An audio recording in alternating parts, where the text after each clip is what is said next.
Marta, Neil, si os parece, nos metemos un poco en el lío. Tenía un par de cosas para los dos oyéndoos. Me ha encantado escucharos, la verdad. Es muy potente los proyectos que hacéis, Marta. Es muy inspirador, además. Y Neil, el trabajo de investigación que habéis hecho.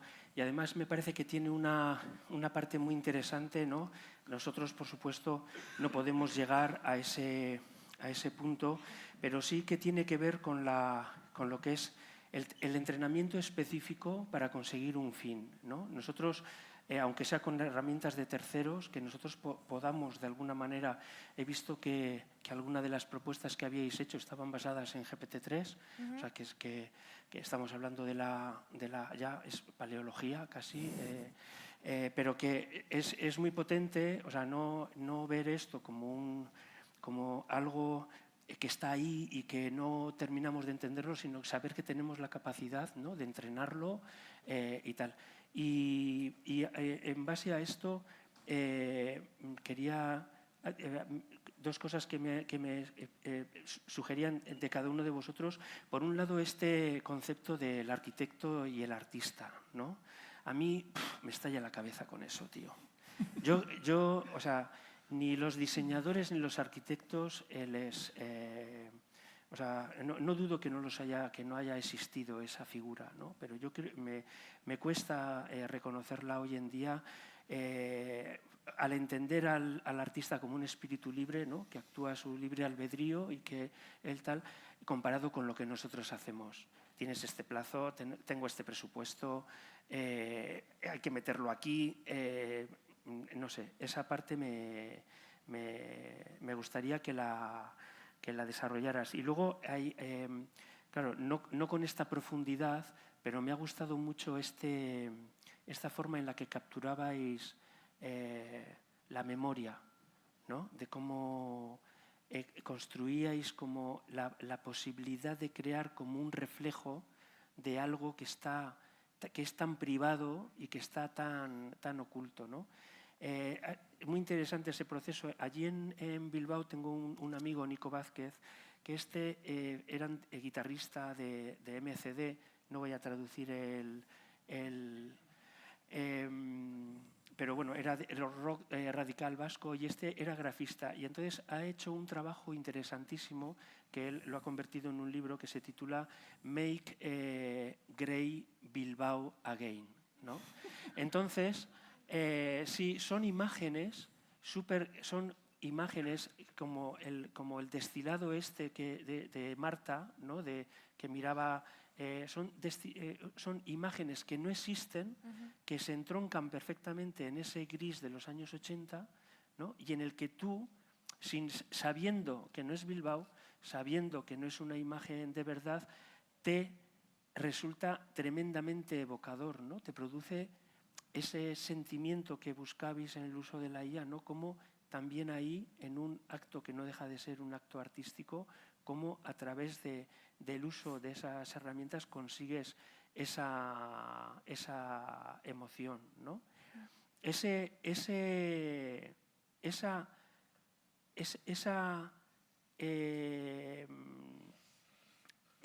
producto, ese resultado, todo ello basado en los datos, ¿no?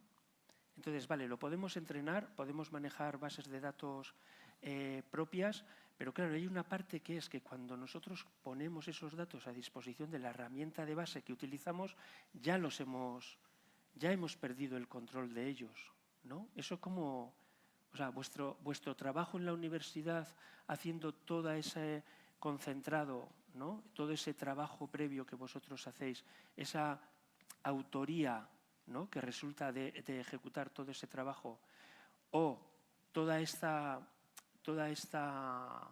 colección, este esfuerzo por recolectar toda esta memoria y ponerlo en un repositorio, no sé cómo se llamaría eso, ¿no?, en un contenedor que luego ambos cogemos. Yo lo hago también en pequeña escala con las cosas con las que trabajamos, ¿no?, nuestras memorias, nuestro know-how también lo cogemos, y para entrenarlo lo metemos en un sitio.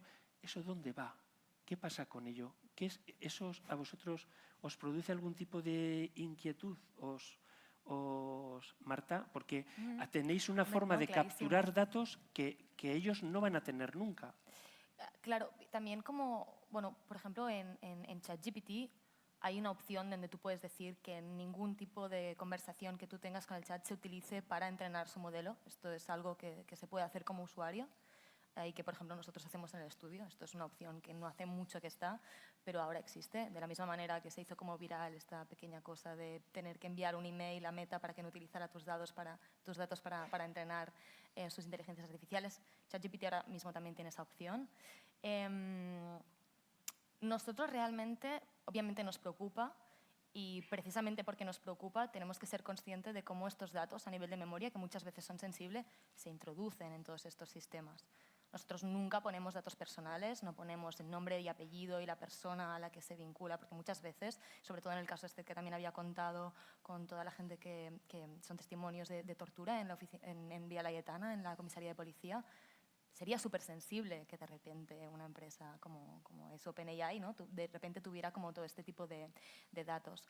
Por lo tanto, nosotros al final lo que acabamos haciendo es, a medida que, para entender un poco mejor cómo funciona este proceso, es imagen vieja, señora viendo Plaza Mayor, Madrid, año tal, con amiga. O sea, quiero decir, el prompteo que se hace es descriptivo del tipo de escena que pasa en la memoria y nunca se da la memoria sensible, con sentido y con narrativa a estos tipos de programa. Primero, porque no sabrían qué hacer con ella, porque se les tiene que hablar de una forma muy concreta.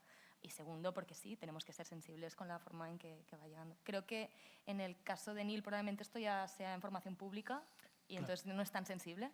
Pero sí que lo que ocurre es que nuestra base de datos, que está publicada en Internet y la puedes descargar, al descargártela tienes que firmar un compromiso de que no vas a realizar ningún tipo de provecho económico con ella. En el fondo, quizás esta es la pregunta que políticamente sobrevuela más toda la cuestión de la IA, ¿no? O sea, claro, de quién son los datos, quién los captura y quién se beneficia de ellos, ¿no? Y en nuestro caso, y lo intento aterrizar para que se entienda, claro, nosotros hemos utilizado plantas que han diseñado arquitectos, que son personas. Algunas plantas las he diseñado yo mismo presentándome en estos concursos, pero hay infinidad de plantas de muchísimos otros colegas, ¿no?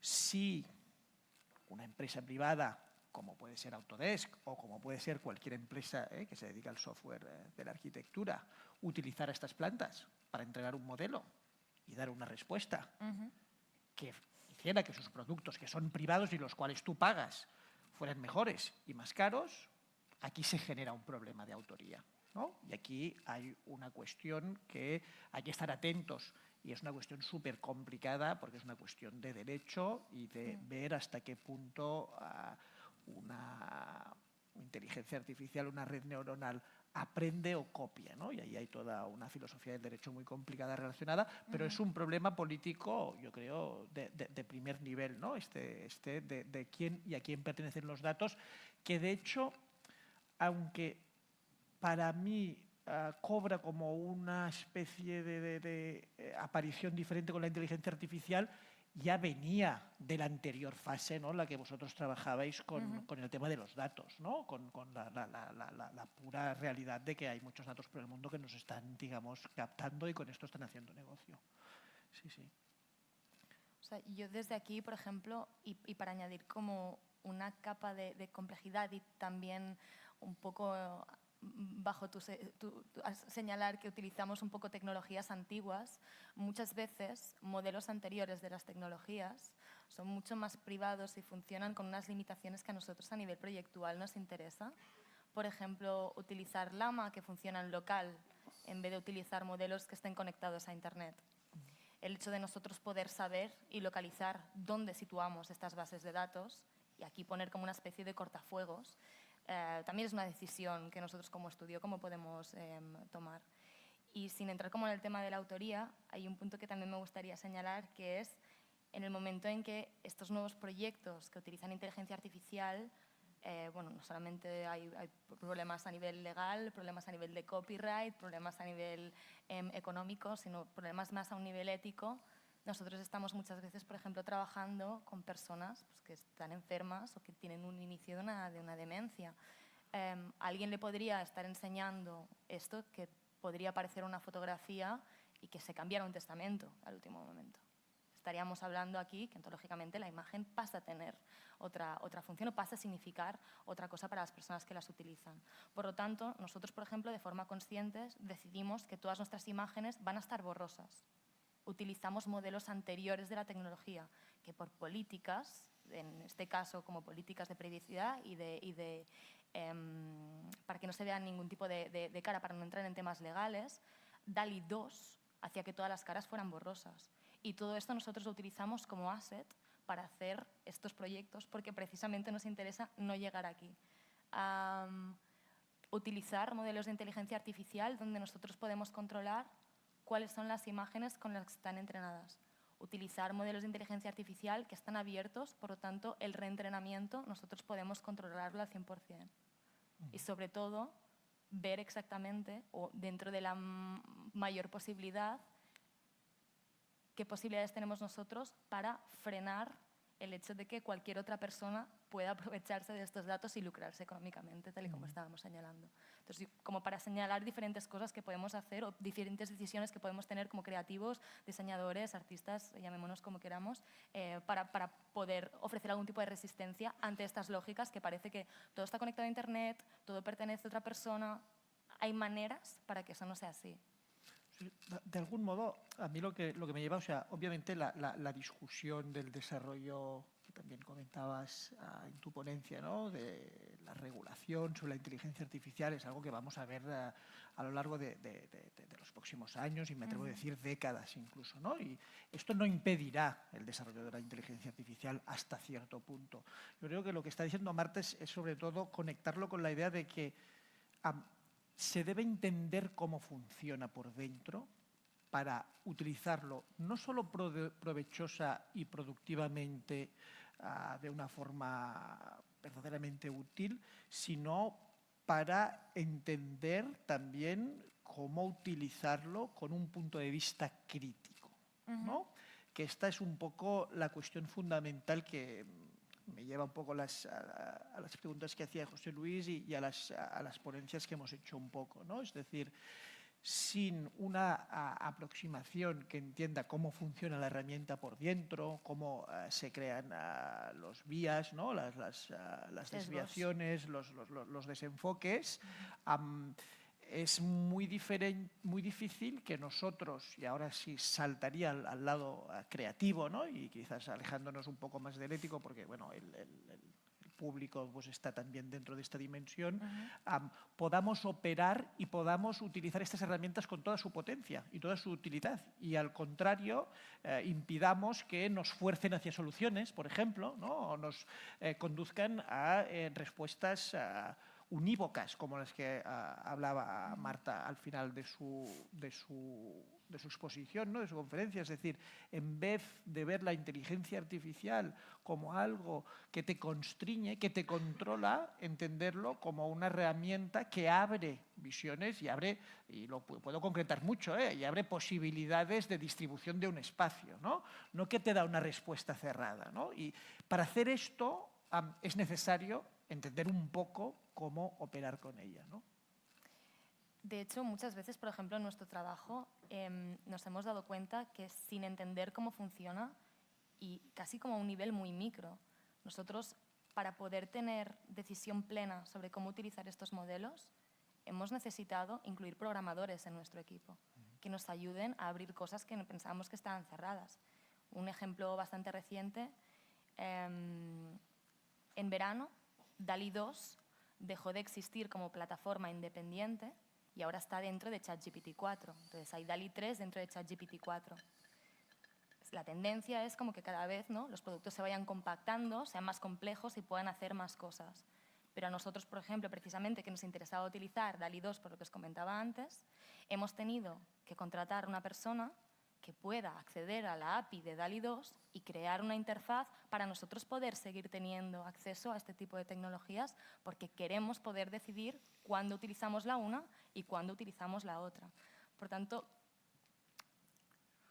si yo me hubiese hace 2 años pensado qué tipo de perfiles existirían dentro de Domestic Data Streamers que permitieran esta libertad en la decisión para hacer estos proyectos mejores, no hubiese dicho nunca que estaríamos dándole este espacio a programadores que nos permiten tener libertad en este tipo de cuestiones.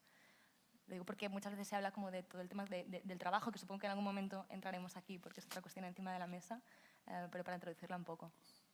Sí, bueno, yo lo que veo es que, o intuyo, es que ahora mismo hay una lucha de poder, ¿no?, entre las distintas compañías a ver cuál es ese modelo universal de inteligencia artificial que se impone, ¿no? Sería una suerte que mantuviésemos o pudiésemos mantener el modelo en el que estamos, que de alguna manera, aunque sea entre pocos, nos permite elegir aquella IA que mejor se adapta a nosotros, ¿no?, o que es más fácil de entrenar por nuestra parte, porque claro, no tenemos que olvidar que, bueno, independientemente de que podamos hacer una reflexión sobre de qué manera la IA no podemos dejar de percibir, o al menos a mí es una de las partes que más me interesan, es ver cómo yo en mi día a día, no tanto ya para hacer proyectos artísticos, que no los hago, quiero decir, o sea, yo lo que descubro aquí es que hay en este caso una herramienta que me permite, con determinados volúmenes de datos que yo manejo en mi día a día para ejercer mi oficio, ¿no?, veo que hay una herramienta que es capaz de, con unas indicaciones, ¿no?, que antes se las daba igual a un empleado mío o eran el guión que yo utilizaba para ejecutar determinadas cosas, ¿no?, que ahora las puedes poner en disposición de una herramienta que lo que hace es, de manera muy eficaz, y optimizar resultados que a mí me llevaban un tiempo, eran costosos y tal, ¿no? El otro día, pues eso, habíamos hecho una licitación para un proyecto, le habíamos dado esa licitación a varios contratistas, claro, finalmente el cliente se queda con uno y a los otros dos les tienes que decir en uno de ellos, por segunda vez, después de 2 licitaciones, que una vez más, después de todo el trabajo que había hecho para presupuestar, no se llevaba la licitación, ¿no? Entonces, el tú poder coger y decir, oye, mira, tengo este problema, mira, me encuentro con este contratista, qué tal, no sé qué tal, y que eso te lo convierta en un mail, ¿no?, redactado en la manera en la que tú quieres que él reciba ese mensaje de la mejor forma posible, pero no cerrando las puertas a posteriores colaboraciones, etcétera, tal. O sea, creo que esa posibilidad que nosotros tenemos de herramienta para nuestro día a día es muy potente. ¿Cuál va a ser esa herramienta y qué va a hacer con esos datos que nosotros le estamos dando o tal? Pues nos obliga a una reflexión, pero al final nos va a vencer la necesidad de resolver nuestros problemas en el día a día, ¿no? Lo que pasa es que hay otro tema, y es que nosotros, por ejemplo, en el que ambos, o sea, hay una inquietud social, ¿no?, y hay una inquietud artística también y muy humanista en el tipo de trabajos que desarrolláis, ¿no? Pero, claro, al final utilizamos una herramienta que consume, o sea, que vemos que consume una cantidad de recursos y que necesita unos modelos de soporte de alimentación energética para la refrigeración, ¿no?, en un momento en el que además estamos pensando que los coches sean autónomos, con lo que todo eso significa a nivel de cálculo de no sé qué y tal. Entonces, ¿cómo veis vosotros esa convivencia? O sea, ¿de qué manera? O sea, vale, o sea, estamos consiguiendo soluciones nosotros a nivel profesional, a nivel humanista, a nivel artístico de propuesta de investigación o de propuesta científica, pero, hostia, al final cuando te sale la pregunta de, o sea, ¿esto merece la pena? ¿Va a ser siempre así? ¿Va a ir, o sea, se espera que el consumo de energía eléctrica relacionada con el uso de la IA se duplique en el 2026 al que ahora tenemos en este momento, ¿no? Esto, y teniendo en cuenta la situación de clima, de cómo tenemos el mundo, etcétera, o sea, ¿cómo vamos a hacer para convivir con eso? A mí Yo te puedo decir lo que hago yo para dormir por las noches haciendo proyectos con inteligencia artificial. Y yo, esto es como una posición que tengo yo y soy como bastante clara y tajante y parece que quiera empezar como un beef entre nosotros y no es verdad. Pero yo confío mucho en la interacción humana y en la capacidad humana. Y también sé que hacerle cualquier query a un ChatGPT pues consume alrededor de 200 litros de agua. ¿Me merece la pena para escribir ese mail? ¿Lo podría haber hecho de otra manera? ¿Es tan complicado y me quita tanto tiempo como para hacerlo de esta forma? Si la respuesta es sí, pues perfecto. La posición que tengo yo como directora creativa de Domestic es que hacemos con inteligencia artificial proyectos que solo se pueden hacer con inteligencia artificial. Y hacemos muy bien un riesgo no solamente de la implicación que tiene esto pues a nivel ecológico y a muchas otras implicaciones, pero también hacemos como una especie de asesoría de lo que nosotros llamamos lo que no sabemos. Por ejemplo, cuando en el proyecto de las memorias estoy utilizando DALL-E 2, yo no sé con qué bases de datos a nivel de imágenes está entrenado DALL-E 2. Y esto está en la carpeta de lo que no sabemos y lo que yo acepto cuando estoy utilizando este tipo de programas. Y lo que hago es, cuando hago el ejercicio en el Museo del Diseño, le pido a José Luis de Vicente, que es el director del centro, que firme un contrato con todo lo que sé y todo lo que no sé alrededor de los programas que utilizo en esa casa. Yo creo que los proyectos, luego podemos hablarlo, igual opináis diferente, pero yo creo que los proyectos que como mínimo os he presentado, no se me ocurre hoy otra manera de hacerlo que sea alternativa a la inteligencia artificial. Por lo tanto, justifica y me permite abrir una parte que para mí, y en el mundo de la investigación, pues esto es algo como interesante y válido, crear esta otra carpeta de contenidos, donde decisión que tomo, decisión que tiene una implicación. Y quiero poder ver las dos cosas. Luego, por otro lado, hay un punto que a mí también personalmente me ocupa espacio mental, que es todo el tema de la desresponsabilización. Y esto lo vemos mucho con los datos. Se utiliza la máquina y se utiliza el lenguaje de los números y se utilizan procesos que pasan por softwares muchas veces para tomar decisiones que son complicadas, y a través de la excusa mental de lo que ha hecho una máquina pues nos quedamos como un poco más tranquilos. Y creo que programas como un ChatGPT con el que podemos hablar, ¿cuál es la mejor manera de decirle a mi socio que no quiero ser más su socio? ¿Cuál es la mejor manera de decirle a mi pareja? ¿Son estos los aliados y consultores que queremos tener a nuestro lado? Pueden funcionar así, pero yo soy una persona que intenta ver cuáles son los mejores casos de estudio para los que podemos estar utilizando estas tecnologías hoy, que esto es como, lo vuelvo a llevar como una perspectiva muy propia, una perspectiva de cómo funciona un estudio de diseño. Pero la desresponsabilización y, por otro lado, como la cuestión de las implicaciones que conocemos y las que no conocemos y tenerlo como todo claro, como mínimo es mi aproximación aquí. O sea, yo diría que económicamente, cuando saltamos al plano energético, etcétera, etcétera, obviamente se procederá a un mecanismo de optimización por el propio interés de las propias empresas que utilizan estos softwares, ¿no?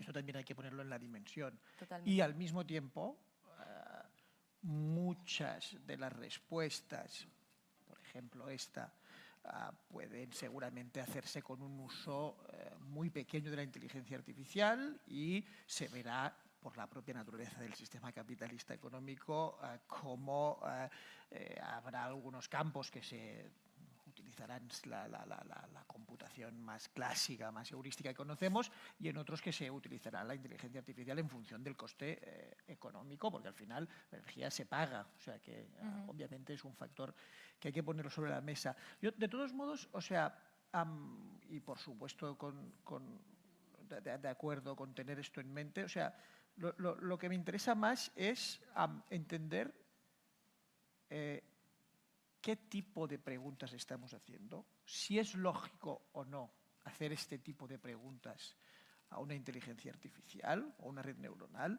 y en función de la respuesta a estas cuestiones, es decir, si nosotros estamos haciendo una pregunta de carácter personal, a nadie se le oculta que, bueno, supongo que vamos a repreguntar, ¿o no? Vamos a aceptar lo que nos diga el bot y vamos a dejar a nuestra novia porque lo dice una inteligencia artificial, ¿no? O sea, hay tipos de preguntas, y esta obviamente era un extremo, en las cuales nuestra posición como interlocutores nos obliga a ser críticos, ¿no? Y actuar, si hace falta, repreguntando, o como mínimo actuar con un principio que yo creo que es muy aconsejable, que es ¿quién nos habla? ¿Quién nos está hablando en este caso? Esto es muy importante tenerlo en mente, ¿no? Cuando nosotros le preguntamos a Alexa, que obviamente es previa a toda esta explosión de las redes neuronales, pero que las está empezando a utilizar ya, nosotros tenemos que preguntarnos ¿quién es que nos habla? Porque cuidado con pensar que es una posición absolutamente neutral que quiere nuestro bien y aconsejarnos, porque no es el caso. Es decir, quien nos está hablando es alguien su interés principal es ganar dinero. Y esto es importante porque es muy diferente, y recogiendo a lo que estaba diciendo Marta, hablar con o interactuar con una inteligencia artificial de la cual no conocemos con qué bases de datos ha sido entrenada, o hablar con una inteligencia artificial con la que de algún modo nosotros hemos podido operar con cosas tan aburridas, si se quiere, como introducir el código técnico de la edificación. Cuidado, porque a veces la cosa no es tan divertida como parece, ¿no? Pero que de algún modo sí que controlamos qué es lo que hay detrás de estas respuestas. Y este punto de vista crítico, que se suma, por supuesto, a lo medioambiental, creo que es importante y relevante. Tenemos la oportunidad de escucharos. Seguro que...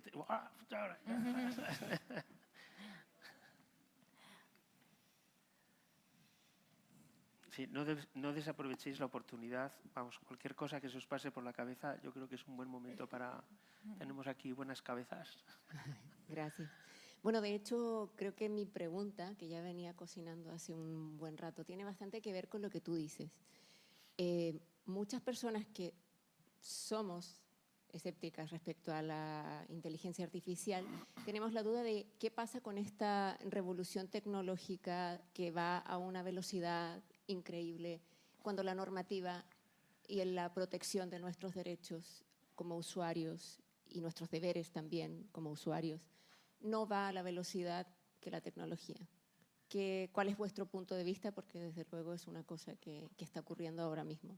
Me gustaría saber cómo lo veis desde el punto de vista ético, desde el punto de vista del usuario y del desarrollador. Yo en todo y en general en la vida creo que hay como posibilidades de cambio que vienen a nivel macro, a nivel organizacional, a nivel institucional, y yo siempre pienso qué puedo hacer yo dentro de mi colectivo, mi comunidad y yo como individuo, y siempre respondo desde ahí. Creo que se tiene que regular, creo que Europa es particularmente lenta en algún tipo de regulaciones, pero comparado con el espacio como global, Europa está yendo bastante bien, viendo cómo son las carreras en otros países. Lo que hago yo es precisamente entender los espacios vulnerables del trabajo que yo hago e intentar proteger eso que yo puedo proteger. Eso significado literalmente dejar de hacer el tipo de proyectos que que estábamos haciendo, o dejar de hacer, ocupar más tiempo en aprender cómo funciona una cosa para entender qué decisiones yo puedo tomar en este caso como estudio.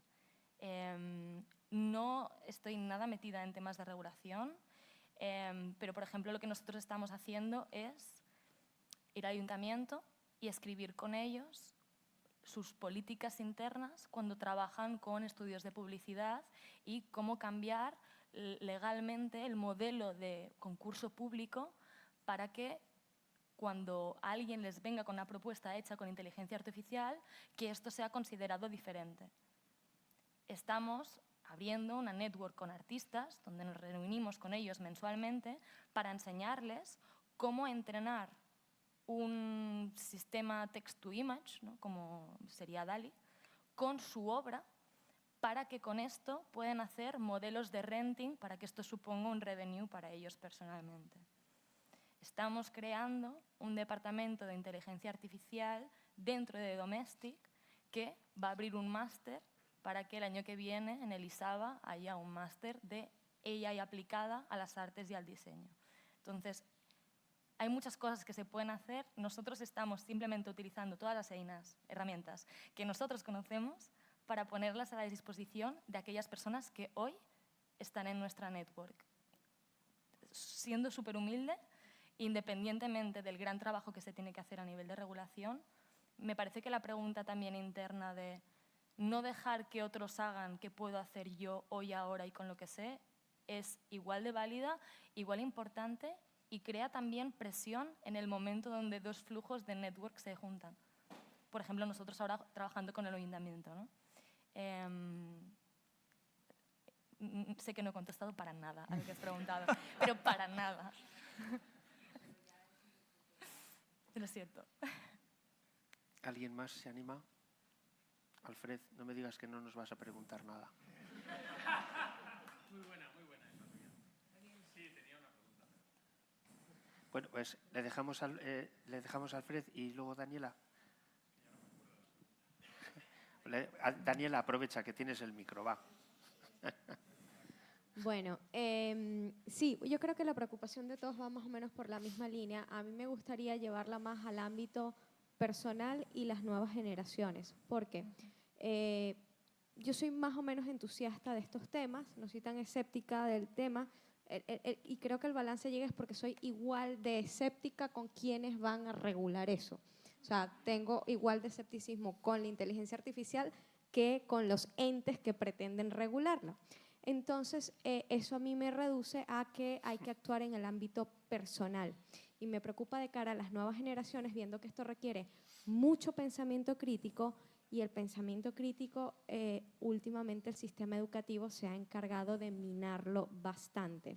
En vuestra opinión, si tuvierais o tienes hijos, gente que hoy en día esté de los 18 para abajo, ¿qué destrezas, qué herramientas personales deberíamos todos estar trabajando para enfrentarnos a la inteligencia artificial con independencia de que nos protejan o no?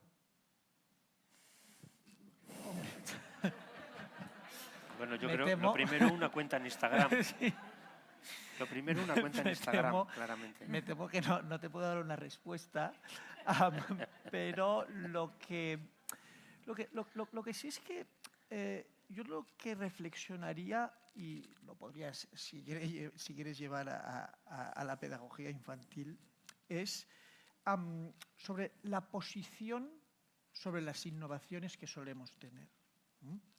Especialmente las sociedades bienestantes, evolucionadas, tendemos a ser muy reacios, muy escépticos a las innovaciones. Creemos que amenazan de algún modo nuestro bienestar, ¿no?, nuestro estatus. No estoy seguro que una posición completamente, digámoslo así, tecnofóbica sea el camino. La inteligencia artificial, y nosotros lo podemos ver si queréis en la computación, es decir, ha venido para quedarse. Por muchas regulaciones que hagamos, No vamos a acabar con ella. Es imposible, porque una cosa es cómo nosotros nos queremos comportar como sociedad a nivel ético y a nivel político, y otra cosa que está en combate con esta primera es qué innovaciones técnicas desarrollamos, ¿no? Negar que existe la inteligencia artificial es tanto como permitir que la regulación y el control lo hagan aquellos que la controlan.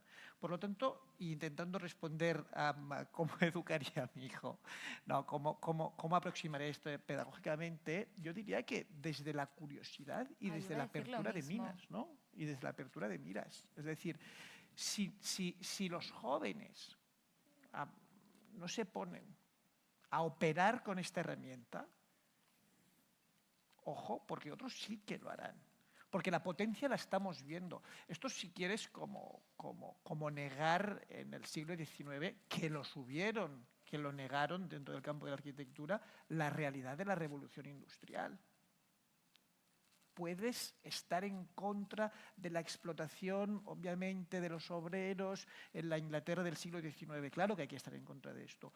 Pero estar en contra de esto y negar al mismo tiempo que la fabricación industrializada es una realidad, te va a llevar a soluciones inoperativas, como hicieron movimientos, por cierto, relativos al modernismo o las arts and crafts, ¿no?, que proponían abolir las máquinas. Cuidado, o sea, este no es un terreno en el que vayamos a ganar la batalla.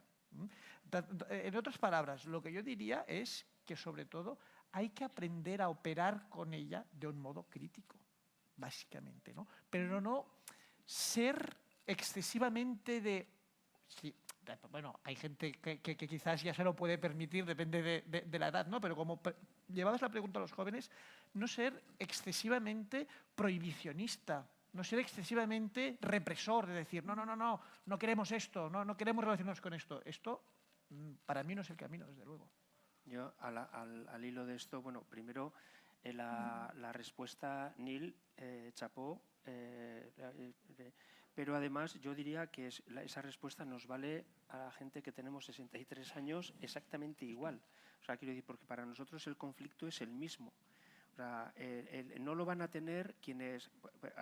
La inteligencia artificial, nosotros ya hace mucho tiempo que convivimos con ella. Cuando, yo qué sé, las películas que Netflix nos está poniendo delante, está basado en códigos de comportamiento de nuestras preferencias, maneja nuestros datos y nos termina ofreciendo eso, ¿no? Entonces, lo que yo os diría, me gustó mucho una vez una frase que me encontré por ahí y tal, que decía, la inteligencia artificial no te va a quitar el trabajo. El que te va a quitar el trabajo es alguien que maneje inteligencia artificial. Entonces, cerrarse a esto, como dice Neil, no tiene ni pies ni cabeza. O sea, lo inteligente es empezar a tomarle la medida y empezar a usarlo y empezar a usarlo de una manera lo más eficiente posible como recurso para nuestro progreso.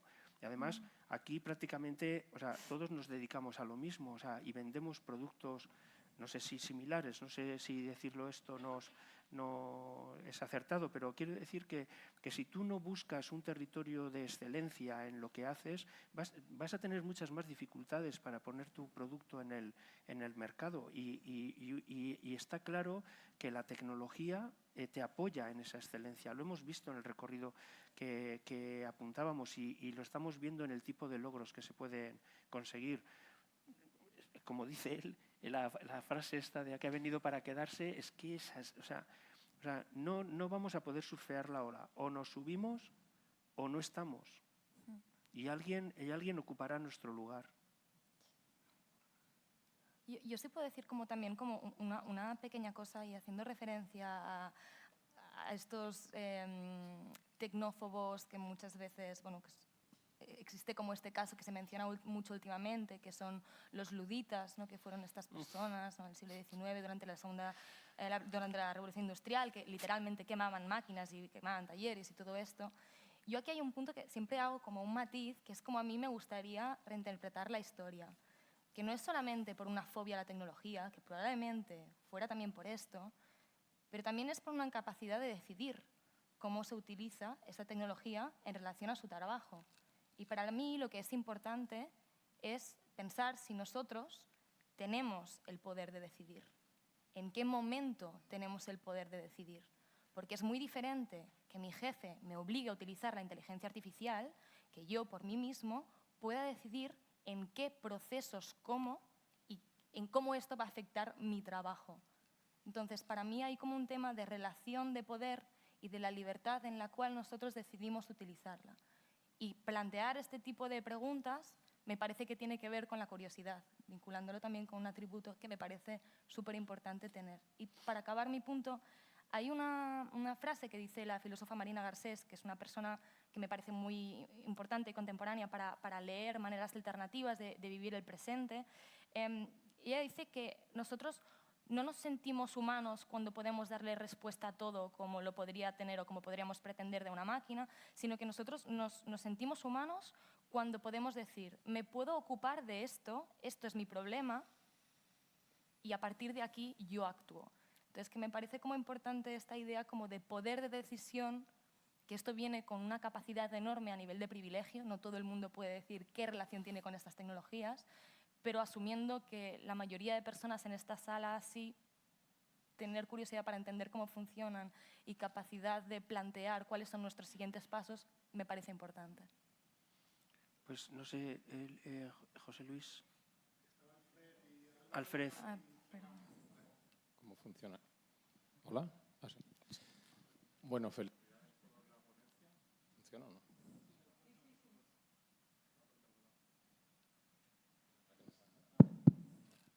Vale, bueno, felicidades por la ponencia. Marta, me ha gustado mucho el enfoque tú que has dicho, un poquito de ser responsable con lo que le vamos a preguntar a la máquina. También creo que ha sido José Luis o tú misma, que ha explicado que si le preguntas a la máquina quién es Miles Davis, pues le preguntas al Google, te da 450.000 páginas y tú ahí puedes ver la Wikipedia, lo otro, los genios del rock and roll o del jazz, lo que sea.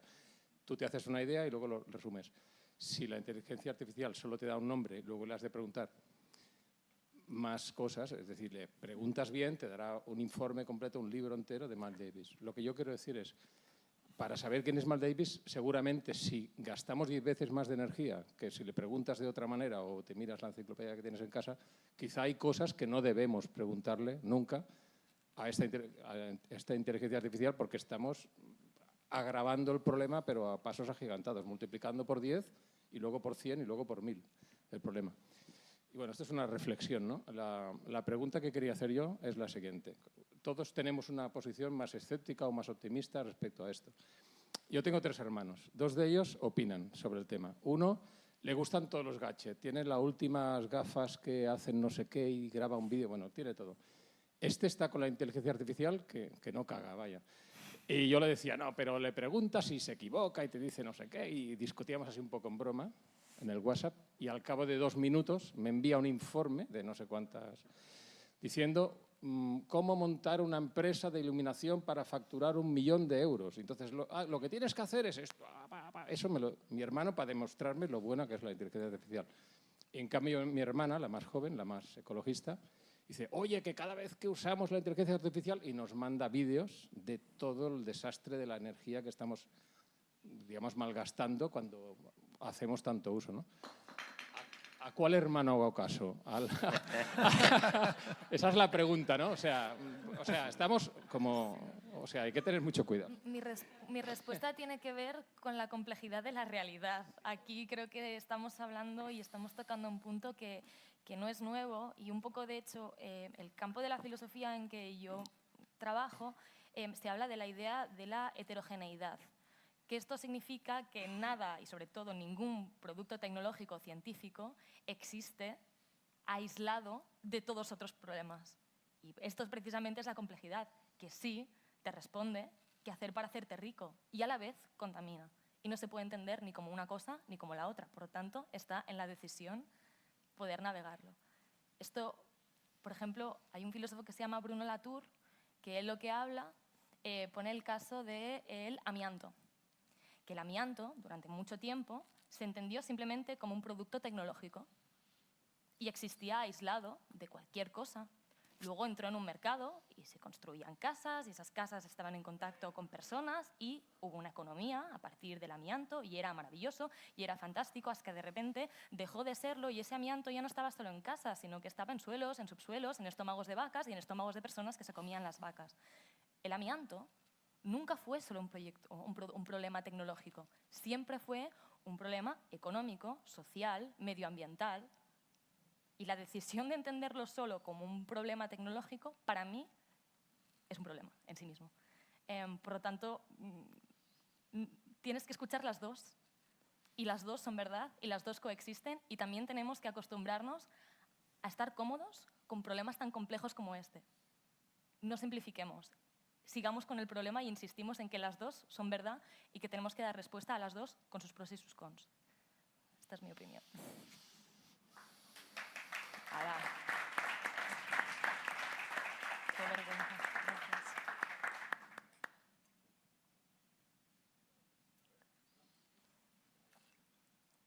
Gracias. El médico rebelde. Hola, hola. Ahora sí. Sí. Bueno, que mi pregunta va un poco por el uso directo de haber probado ChatGPT y demás, y esa sensación de que a veces... ¿De pago? ¿Eh? ¿De pago o gratis? No, no. Bueno, en mi caso es gratis, de momento gratis. Todavía no hemos hecho el cambio. al No, precio. vale. Pero hay una cuestión importante de esto, y es cuando uno se dirige a estos programas y le pide algo, y no siempre uno se ha dado cuenta de que al final para conseguir un cierto resultado tenemos que tener ese espíritu crítico, esa idea de a dónde quiero llegar, cuál es el proceso, me está dando una respuesta, no es la que yo quiero, qué es lo que tengo que hacer para que me dé la respuesta correcta, etcétera, ¿no? Y mi sensación a veces es como que al final nosotros para conseguir lo que queremos nos estamos también adaptando, ¿no? Mentalmente a los procesos que nos exige la IA para llegar a donde queremos. A veces me da la sensación de que esa plasticidad humana, ¿no? Esa creatividad humana puede verse condicionada a pensar en hacia dónde quiero llegar y qué es lo que tengo que hacer para poder llegar. Entonces, yo quería un poco lanzaros esa pregunta, un poco de cuál es vuestra sensación, ya sea de pago o no, con respecto a cuando uno trabaja con la IA y hasta qué punto puede condicionar esos valores de plasticidad, de creatividad, etcétera, que condicionan un poco el resultado, ¿no? O sea, yo te diría que la propia estructura de ir buscando la respuesta correcta no puede ser en ningún caso equivocada, ¿no? Es la estructura socrática del conocimiento. Tú vas haciendo preguntas, te van ofreciendo respuestas, las vas poniendo en duda, etcétera, etcétera, ¿no?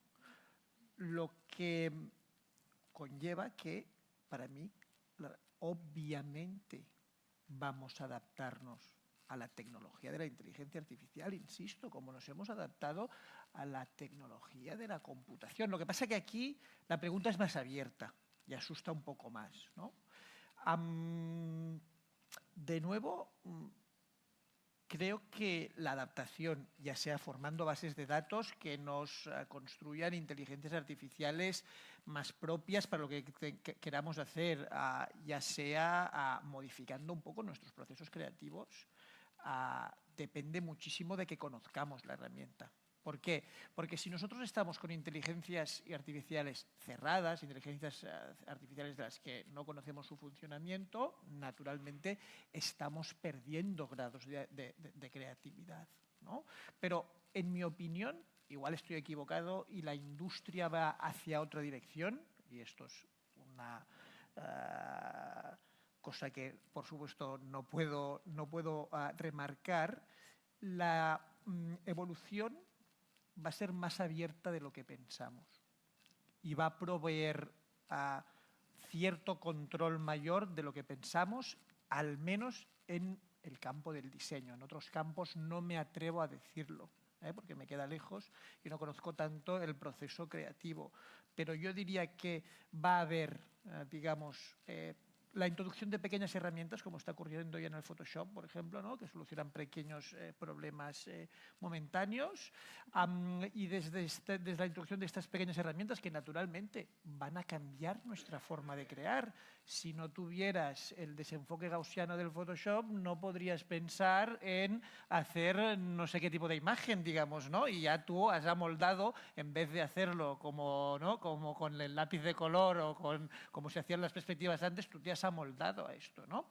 Por un lado van a haber estas pequeñas herramientas y por otro, por supuesto, la que impresiona, ¿no? El chat GPT, ¿no? En el tema conversacional, la creación de la gran imagen, la resolución del proyecto. Esto va a estar allí y va a estar allí provocándonos. Pero pensar ahora mismo, en serio, yo hablo del campo de la arquitectura, que Midjourney nos puede resolver un proyecto de arquitectura, es ridículo, ¿no? Nos puede dar una idea, nos puede dar una orientación, oye, ve por ahí, nos puede facilitar hacer un concurso y hacer unos renders más rápidos, por supuesto, pero solucionar todo un proyecto, ojo, estos son palabras mayores, ¿no? Es como pensar que ChatGPT nos puede decir cómo hacer una empresa exitosa de iluminación. Ojo, que estos son palabras mayores, y supongo que los que estáis aquí sabéis lo complejo, lo equilibrado, la cantidad de elementos psicológicos, regulatorios, de problemas financieros que hay detrás, como para pensar que en una hoja de una A4 te van a decir cómo hacerte rico. ¿Qué quiero decir? Que de nuevo, ¿no? Y vuelvo un poco a ser un poco, digamos, circular, entender con qué tipo de cosa estamos operando es importante para tomar una buena decisión sobre la tecnología.